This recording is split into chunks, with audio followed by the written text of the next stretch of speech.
Upon completion of Justice, What's the Right Thing to Do, Chapter 3, Do We Own Ourselves?, I was provided with information over libertarianism as a theory of permissible taxation and government programs, and libertarianism as a theory of permissible government restrictions on personal liberty. Sandel provided the central claim of libertarianism that each of us has a fundamental right to liberty, the right to do whatever we want with the things we own, provided we respect other people's right to do the same. Robert Nozick's self-ownership and anti-taxation argument pertains to the fact that we belong to ourselves and so do our talents. Our talents belong to ourselves and so do their benefits. And since the benefits belong to us, it is wrong to take any part of it away without our consent, unless it's for taxation for police and military. Luck makes the fourth point invalid because it is from the coincidence of luck that often helps in at least a percentage of an individual's accumulated wealth.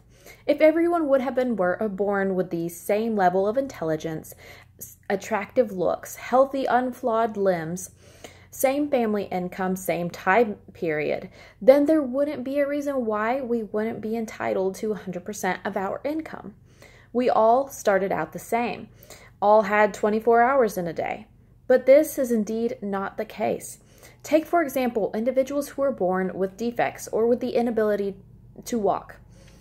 Individuals like these will not find it easy to find a job, if at all.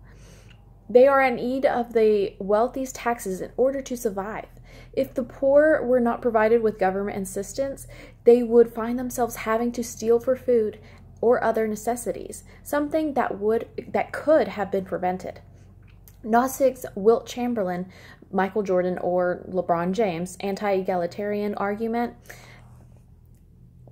it's a situation in which wealth is distributed equally, and then the economy is resumed at the beginning of the basketball season. Let's say Miami Heat sets up a fund into which ticket purchasers must contribute $10 directly to LeBron. By the end of the season, LeBron will obviously have more money than most other people, therefore disrupting the initial state of equality. This is a result of adults choosing to spend their money how they want. Therefore, policies that seek to equalize wealth are unethical.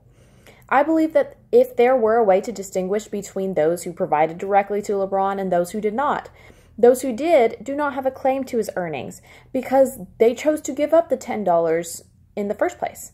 But since there isn't a way to distinguish between the two, there wouldn't be a way to distribute accordingly. Just as LeBron was lucky enough to start out with $50K and earn a lot more due to his talents and him taking advantage of the fact that the society we live in enjoys basketball, there are other people who are not so lucky. Someone who started out with $50K but had to spend a lot of it on her child who had a medical condition in need of expensive medical care won't have nearly as much as LeBron.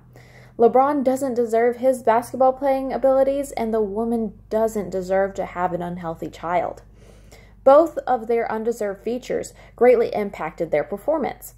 This doesn't imply that the wealth needs to be redistributed, but it does mean that there is nothing wrong with the taxation that LeBron undergoes in order to help the woman with a sick child.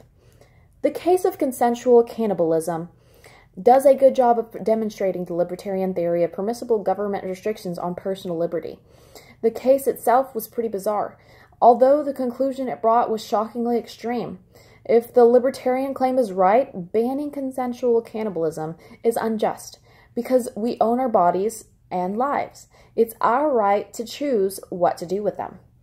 Agreeing with libertarianism would lead an individual to agree with something as drastic as consensual cannibalism.